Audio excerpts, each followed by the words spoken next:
ఉద్యోగులకు పెన్షన్స్కి స్వాగతం సుస్వాగతం. Retirement benefits ఎప్పుడిస్తారు?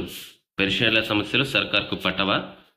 5 డిఏలు బాకీ పడిన ప్రభుత్వం ఏప్రిల్ 1న ఇస్తామన్నటువంటి 500 కోట్లు 20 తేదీ దాటినా ఎందుకు ఇవ్వలేదు? మా డబ్బులు మాకివ్వని దౌర్భాగ్యమైంది. ప్రభుత్వంపై పెన్షనర్స్ చేసి ఆగ్రహం. స్థానిక ఎన్నికల్లో తడాకా చూపుతాం. మే 8 నుంచి కార్యాచరణ జేఏసీ.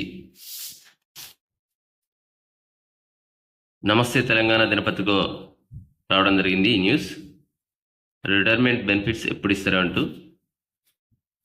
రిటైర్మెంట్ బెనిఫిట్స్ పెండింగ్ డిఏలు డిఆర్లు ఇవ్వకుండా ఎన్నాళ్ళ కాలం ఈ కాలయాపన చేస్తారు?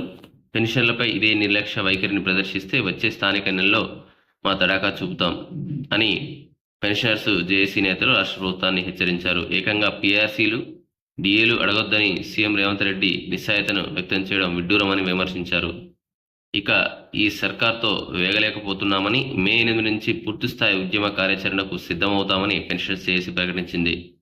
హైదరాబాద్లో ఆదివారం పెన్షనర్స్ జేఏసీ సర్వసభ్య సమావేశం జరిగింది. ఈ సమావేశంలో జేఏసీ చైర్మన్ కె లక్ష్మి మాట్లాడుతూ ప్రజల కోసం ఉచిత పథకాలు ప్రవేశపెట్టిన సర్కార్కు మరి ఉద్యోగులు పెన్షన్లు కూడా ప్రజల్లో భాగమేనని తెలియదా అని ప్రశ్నించారు.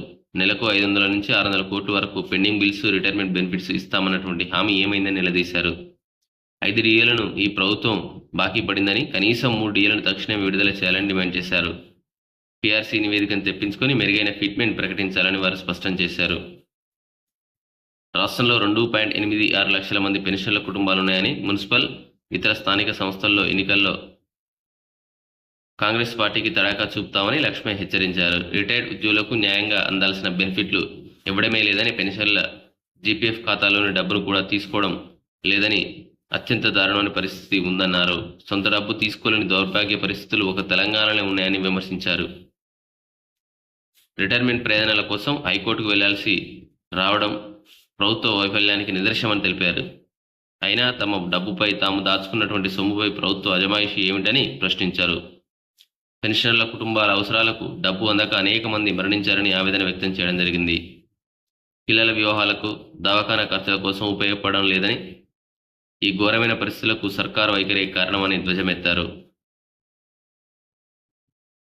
పెన్షన్లు చేసి డిమాండ్ చూసినట్లయితే 2024 మార్చి నుంచి రిటైర్ అయినటువంటి ఉద్యోగులకు ఉద్యోగ విరమణ తర్వాత అందించే ప్రయోజనాలు తక్షణమే చెల్లించాలి. పెండింగ్ బిల్లులను వెంటనే చెల్లించాలి. టోకెన్ల జారీ, ఈక్యుబేర్కు పెండింగ్లో ఉన్నటువంటి 10 నెలల బిల్లు విడుదల చేయాలి. పెన్షన్లకు బకాయి ఉన్నటువంటి 5 డిఏలు డిఆర్లను త్వరగా విడుదల చేయాలి. పీఆర్సీ నివేదికను తెప్పించుకొని మెరుగైన ఫిట్మెంట్ అమలు చేయాలి. అన్ని దవాఖానాల్లో పెన్షన్లకు నగదు రహిత చికిత్సను అందించాలి. హెల్త్ కార్డ్స్ జారీ చేయాలి.